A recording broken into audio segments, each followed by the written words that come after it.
저는 마이너스 60% 주식을 인생 역전의 기회다. 역발상이다 이런 생각으로 항상 살아가고 있거든요. 그래서 마이너스 60%에 우리가 포기할 거냐. 대부분 이 많은 분들이 마이너스 60% 계좌를 보면 에이 다시는 내가 주식 하나 봐라. 그리고 팔고 잊어버린다. 심지어 뭐 여기에 내가 오줌도 안 눈다. 뭐 이런 말씀들 많이 하는데요. 저는 오히려 싸게 살 수 있는 기회 아니냐. 그래서 마이너스 60%인 종목들이 있으실 거예요. 전제는 그 기업이 망하지 않는다. 그리고 적자 기업이 아니다. 라고 여기에 배당까지 준다. 이러면 마이너스 60%에 한번 깊은 고민을 해볼 필요가 있는 것 같아요. 그러니까 역발상인 거죠.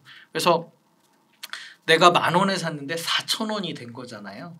그러면 2주를 사도 2,000원이 남는 이런 좋은 상황에서 오히려 공격적으로 조금 추가 매수 전략을. 그래서 제가 이제 주변에 하는 말인데 삼성전자를 10% 손해 볼 때마다 10번 사보는 건 어떻겠느냐.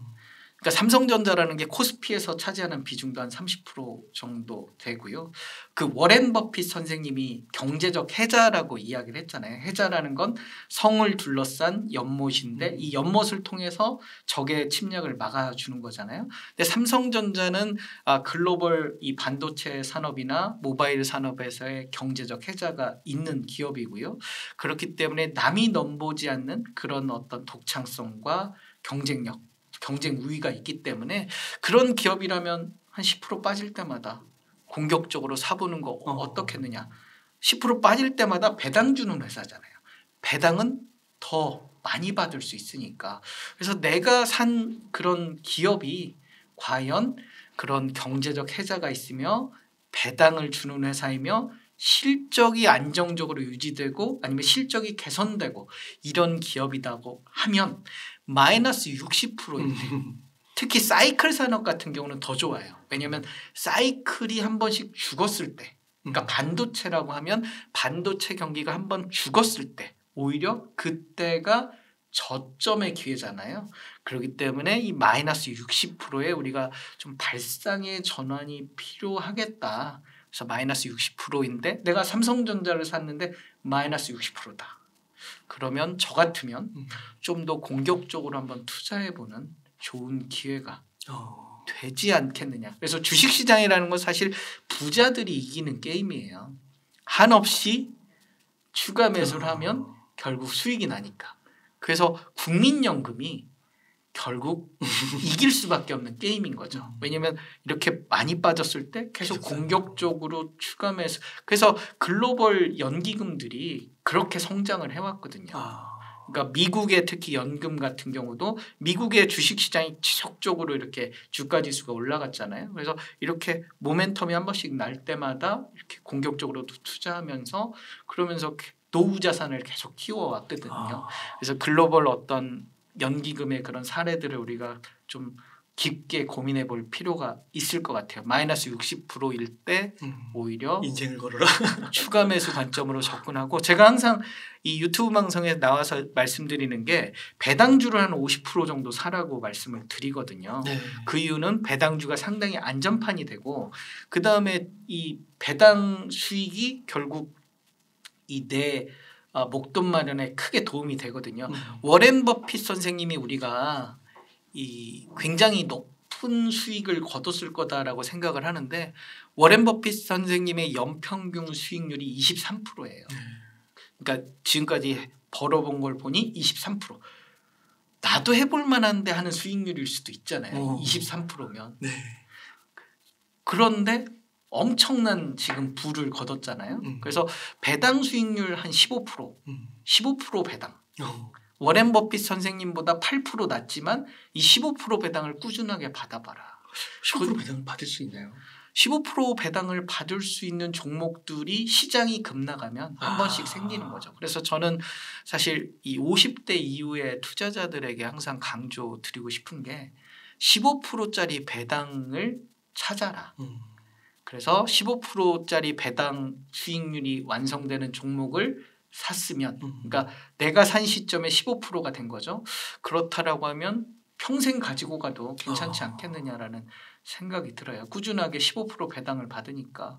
그러니까 1,000만 원이면 150만 원씩 연 받는 거잖아요. 그래서 그런 종목들 좀 가져보는 것도 나쁘지 않지 않겠느냐. 그 마이너스 60% 거기에 한번 걸어보라고 하셨잖아요. 그 마이너스 60%의 기준은 뭔가 이렇게 역사적으로 과거 데이터를 봤을 때 마이너스 60 정도면 바닥이라고 이렇게 판단이 되는 건가요? 일단 제 그 투자 원칙이 246전법이거든요. 네. 항상 유튜브에 나와서 말씀드리는 게 20%, 40%, 60% 빠질 때마다 추가 매수 관점으로 접근하라고 하니까 한 60% 정도 빠지면 사실 10,000원짜리를 샀는데 4,000원이 된다는 게 굉장히 잘 발생하기 어려운 경우예요. 왜냐하면 이 4,000원이 다시 10,000원이 가려면 2배 반이 올라야 되거든요. 그러니까 4,000원에 내가 샀는데 10,000원이 가려면 되게 힘들어요. 그러니까 60% 빠진 건 알겠는데 다시 올라가려고 하면 굉장히 힘든 그런 상황이 되기 때문에 근데 그거를 예를 들면 내가 추가 매수를 해서 매수 단가가 예를 들면 10,000원이 아니고 한 5,000원이 됐다. 또는 6,000원이 됐다. 그러면 4,000원에서는 좀 올라갈 만한 그런 상황이 되거든요. 그런 의미에서 저는 자주 발생되지 않지만 그런데 이런 경우가 발생이 되면 오히려 굉장히 기회다. 다시 10,000원으로 만약에 간다면 150% 수익이 나는 거잖아요. 그런 측면에서 저는 한 60% 정도를 좀 이야기 드리고 싶은 거죠. 어떤 통계적인 그런 경험보다는 제 과거의 개미 투자자로서 겪어보니 그러니까 마이너스 60%가 언제 오느냐. 우리가 시장이 갑자기 칼날같이 급락하는 경우들이 생기거든요. 예를 들면 2020년 우리가 3월에 코로나 사태 그리고 뭐 우크라이나 전쟁 같은 경우도 지금 글로벌 경제에 미치는 영향이 적어서 그렇지만 예를 들면 그보다 큰 뭐 전쟁이 예를 들면 아니면 어떤 질병이 발생됐을 때 이 단기간 급락할 수 있거든요. 그러면 아무리 좋은 종목도 급격하게 내리다 보면 마이너스 60%가 되는 경우들이 생길 수 있거든요. 오히려 그때를 좀 기회로 삼아보는 게 어떻겠느냐라고 바라보는 거죠. 코스피 지수 2,600 정도 되면 우리가 PBR 기준으로 한 1배 정도 이 선이 되는 것 같아요. 그렇기 때문에 결국 지수 기준으로는 그렇게 버블인 상황은 사실 아니거든요. 그렇구나. 네, 그렇기 때문에 지수적으로는 뭐 그렇게 버블인 상황은 아닌 상황에서 여기서 한번 뭐 시장의 충격이 팍 와주면 오히려 더 좋을 수도 있는 거죠. 네.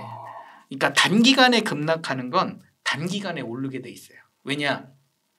단기간에 급락하는 건 이렇게 매물 소화, 그러니까 이 매물이 사는 사람들이 별로 없어요. 그러니까 사는 사람들이 굉장히 이 매물대에 많으면 이 올라가는데 더디거든요. 근데 내리면서 사는 사람들이 없기 때문에 그냥 돌파해 가는 거예요. 원래대로 다시 오는 거죠. 그렇구나. 네, 그래서 오히려 이렇게 서킷 브레이커 같이 단기 급락하는 외생 변수가 발생되면 아주 공격적으로 고민을 해볼 필요가 있는 거죠. 기회인 거죠, 사실. 근데 공포감이 이 시장을 지배하니까 저는 그래서 빅스 지수를 뒤집어 보라고 항상 이야기하거든요. 공포 지수. 그래서 공포 지수를 뒤집어 보면 오히려 투자 기회가 생길 수 있고요. 최근 들어서는 이 빅스 지수를 기초로 한 ETN도 우리나라에 있어요. 그래서 빅스 지수 변동폭. 최근 들어서 우크라이나 사태로 굉장히 이 시장이 급락을 했잖아요. 시장이 급락하면 공포 지수는 올라가는 거잖아요. 그래서 이 빅스 지수를 추정하는 ETN이 단기적으로 한 50% 정도 이렇게 수익이 나기도 했죠. 그러면은 이게 그런 단기 급락 상황을 노리려면 좀 진짜 평소에도 현금을 어느 정도는 꼭 갖고 있어야 되겠네요. 그렇죠. 제가 이제 뭐 방송이나 책에서 433전법 많이 말씀을 드리는데요. 그러니까 최종 공격수, 그러니까 최종 공격수 이 우크라이나 사태를 놓고 보면 최종 공격수가 아까 말씀드렸던 뭐 방산주라든지 비료 사료주라든지 에너지 관련주들이 지금 뜨겁잖아요. 그리고 대선 관련해서 원전주라든지 이런 게 이제 최종 공격수가 될 거고요.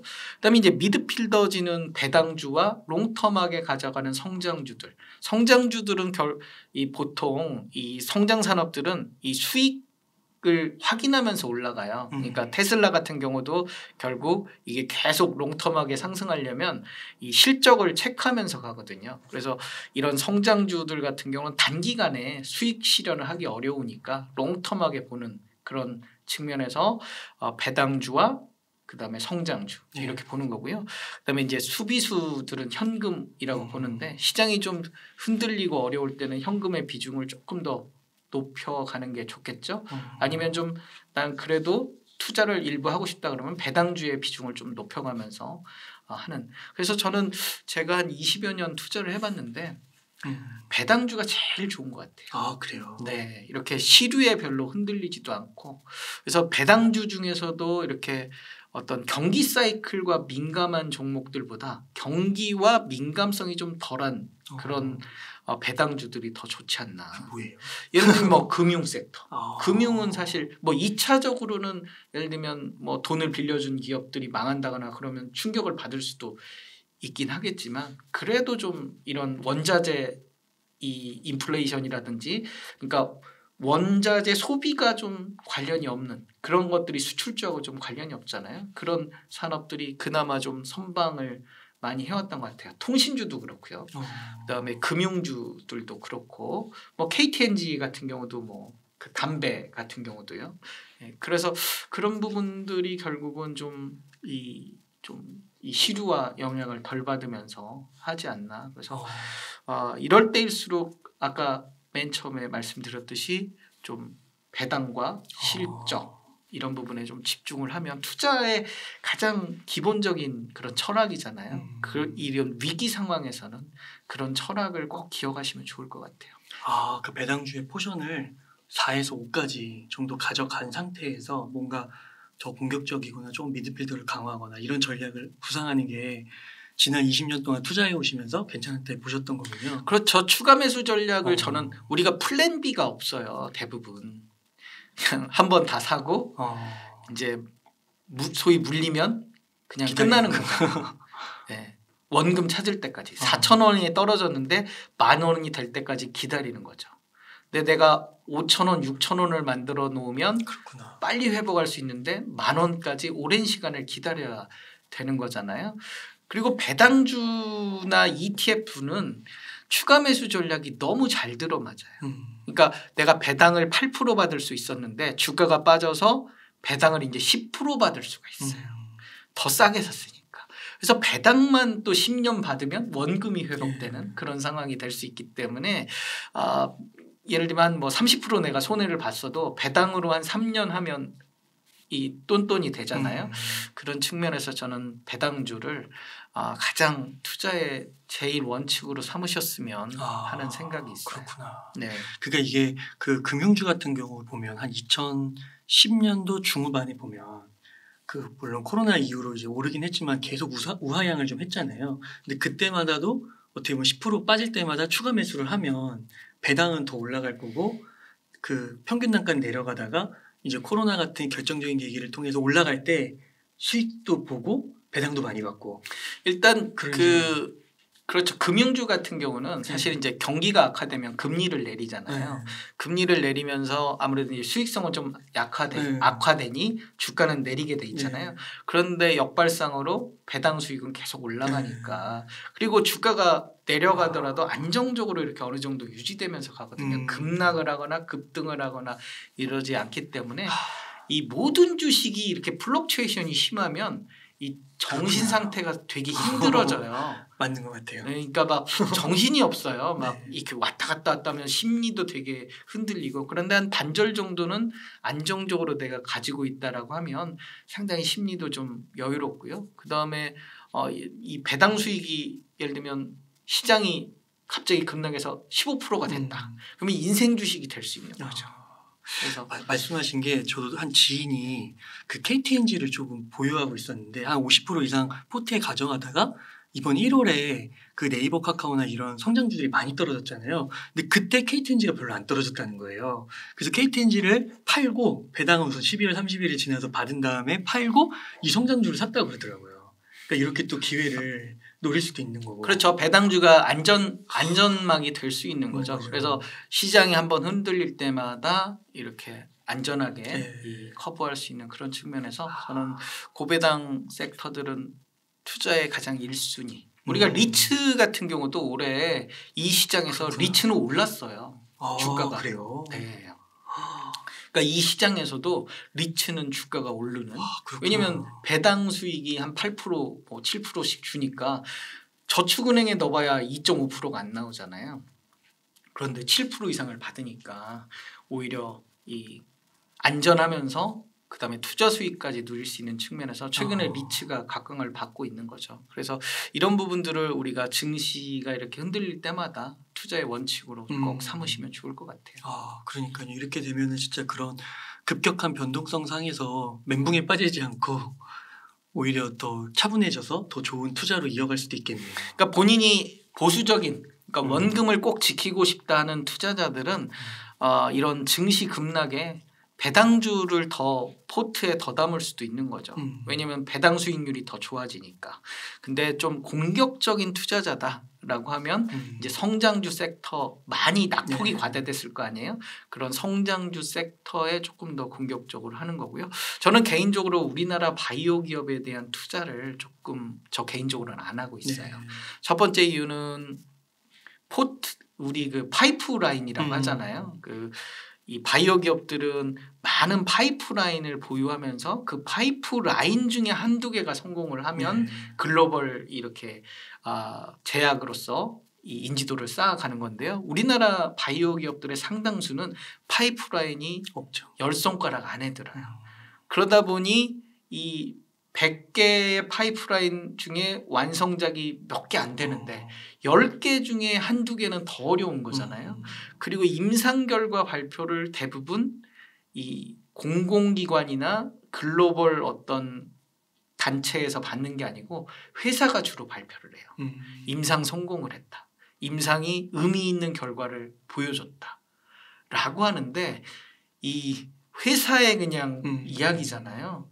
그리고 한 10년 뭐 15년 이렇게 임상 기간을 기다려야 되고 그러다 보니 많은 실패들이 오가고 그래서 저는 우리나라 국내 바이오 기업들 특히 적자 바이오 기업들은 조금 포트폴리오에서 물론 바이오 기업들이 화끈한 건 있어요. 강세장에서. 근데 이렇게 이제 약세장이 돌아서거나 하면 낙폭이 상당히 왜냐하면 기업 가치 자체는 적자 기업이기 때문에 물론 이제 개발 중인 그런 어떤 파이프라인에 대한 기대감은 있지만 상당 기간 걸려야 되고 검증도 아직 덜 된 단계고 그렇기 때문에 바이오 기업 같은 경우는 저 개인적으로 조금 고민스러운 부분들이 해요. 그 바이오 기업이 전부 다 그렇다는 건 아니지만 그 바이오 뭐 투자를 할 때는 지금 말씀해 주시는 뭐 적자가 아닌 거 파이프라인을 보유하고 있는 거 그런 것들을 좀 곰곰이 따져봐서 투자할 필요가 있다. 그러니까 이제 본인의 투자 성향에 따라 다르겠죠. 그러니까 배당주를 좋아하는 저 같은 보수적인 투자자는 조금 어려운 그런 섹터가 아닌가 싶습니다. 근데 뭐 그 워낙 저자님께서 투자 성과가 좋으시니까요. 그러니까 이렇게 약간 보수적으로 투자를 해도 시간을 내 편으로 만들어서 끌고 가면은 수익률이 만족할 만큼 나온다는 거잖아요. 일단 저는 이제 50살이 넘어가서 이제 투자 전략이 조금 바뀌었어요. 그러니까 40대까지는 공격적인 투자. 그래서 리스크를 감당하겠다라고 이렇게 투자를 해왔는데요. 지금은 저는 두 가지 투자 원칙을 가지고 있어요. 첫 번째는 원금을 지키자. 투자 원금을 지키자. 그리고 꾸준한 스노우볼 효과. 복리 효과로 안전하게 내 투자 금액을 늘리겠다. 그거는 제가 딱 듣기로는 이미 모아진 돈이 크기 때문에 우물 안에 든 물이 크니까 그렇게 보수적으로 좀 해도 충분히 작은 눈덩이라도 그 액수가 크다고 이렇게 들리는 것 같은데요. 아니에요. 그건 아니고요. 네. 이 일반 직장인들도 비슷할 것 같아요. 그래서 이 금액의 크고 작음에 상관없이 이 나이가 들면서 좀 더 그런 것 같아요. 그래서 약간의 그런 배당주와 ETF 수익률은 좀 낮더라도 그런 측면에서 접근을 하고요. 두 번째로는 매도 시점을 한 10년 후로 내다보자. 그러니까 우리가 매도 시점을 1년 뭐 6개월 이런 식의 포인트로 많이 맞춰봤는데요. 한 10년 후 정도를 내다보면서 좀 포커스를 두고 이 성장주를 긴 호흡으로 바라보자. 그러면 성장 섹터가 뭐냐? 첫 번째는 저는 전기차 산업, 그리고 두 번째는 미국의 어떤 IT 그런 섹터와 나스닥 대표 지수 이런 부분들을 한 10년 내다보고 좀 긴 호흡으로 바라보는 건 어떻겠느냐라는 생각이 들어요. 우리 나스닥 지수 같은 경우도 한 10년 동안 한 8, 9배 올랐거든요. 지수 자체가. 이 시장이 얼만큼 커졌겠어요. 그래서 긴 호흡으로 좀 실적 개선이나 이런 것들은 증권사 리포트를 보면 2, 3년치 실적 예측치들이 다 나오거든요. 그래서 무료로 뭐 환경 컨센서스라든지 이런 데 사이트 보면 무료로 볼 수 있잖아요. 그런 데서 또 증권사들 같은 경우 최근에 해외 리서치도 많이 해줘요. 그래서 그 증권사 사이트에 가서 그 글로벌 리서치 같은 경우 그 2, 3년 후에 실적도 나오기 때문에 그런 기업들의 실적도 한번 체크해 보면서 긴 호흡으로 좀 바라보며 투자하는 게 어떻겠느냐라는 그런 두 가지. 그러니까 아까 서두에 말한 그 배당과 실적 개선에 포커스를 맞추면서 가되 실적 개선은 단기간이 아니고 장기적인 흐름으로 한 10년 정도 내다보고 그래서 제가 이제 10년 후면 한 60 되잖아요. 그러니까 은퇴 시점에 그 수익을 찾아서 이제 노후 대비를 하겠다. 뭐 이런 관점으로 쳐다보는 거죠. 10년 동안 안 팔아.